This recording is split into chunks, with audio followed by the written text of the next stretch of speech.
નમસ્કાર, તમે જોઈ રહ્યા છો મારો અવાજ ન્યૂઝ। વિસનગર શહેરના ગોવિંદચકલા વિસ્તારમાં વર્ષોથી વસવાટ કરી રહેલા પાટીદારો ગોવિંદચકલા પાટીદાર સમાજ તરીકે ઓળખાય છે।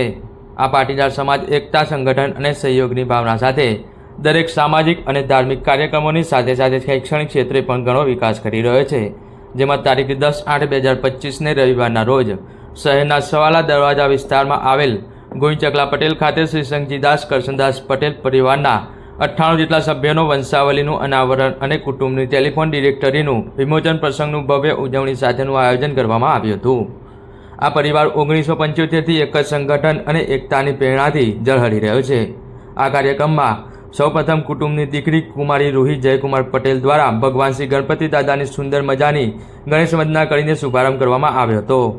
ત્યારબાદ પરિવારના વડીલો અને આગેવાનો તથા દાતાશ્રીઓના હસ્તે કુળદેવી શ્રી ઉમિયા માતાજી સમક્ષ દીપ પ્રાગટ્ય કરીને કાર્યક્રમને ખુલ્લો મૂકવામાં આવ્યો હતો। આ કાર્યક્રમ વિશેની માહિતી અને સ્વાગત પ્રવચન ગિરીશભાઈ પટેલ દ્વારા કરવામાં આવ્યું હતું।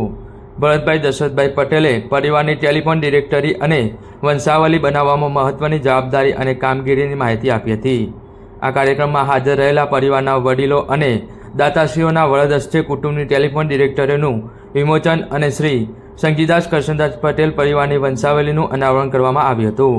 આ કાર્યક્રમમાં ખાસ હાજર રહેલા 70 વર્ષથી ઉપરના વડીલ દાદા અને દાદીઓનું પુષ્પગુચ્છ અને શાલ ઉઢાડીને સન્માન કરવામાં આવતા જ હોલમાં હાજર રહેલા સૌ પરિવારજનોએ તાળીઓના ગડગડાટથી વધાવી લીધા હતા। આ કાર્યક્રમમાં ઉપસ્થિત સૌ દાતાશ્રીઓનું પણ સન્માન કરવામાં આવ્યું હતું અને સમાજના તેજસ્વી તારલાઓ કે જેમણે વિવિધ ક્ષેત્રોમાં ડિગ્રી મેળવી હોય તેમનું પણ સન્માન કરવામાં આવ્યું હતું। આ કાર્યક્રમ વિશે પ્રાસંગિક પ્રવચન રાજુભાઈ પટેલ દ્વારા કરવામાં આવ્યું હતું। સમગ્ર કાર્યક્રમનું સફળ સંચાલન જય જસવંતભાઈ પટેલ, શ્રી ઉમંગભાઈ જગદીશભાઈ પટેલ અને ભરતભાઈ દશરથભાઈ પટેલ દ્વારા કરવામાં આવ્યું હતું। સમાજના આગેવાન અને નગરપાલિકાના સ્વચ્છતા કમિટીના ચેરમેન જગદીશભાઈ પટેલે પણ પોતાના પ્રતિભાવો આપ્યા હતા। આ કાર્યક્રમની આભાર વિધિ મહેશભાઈ બી પટેલ દ્વારા કરવામાં આવી હતી।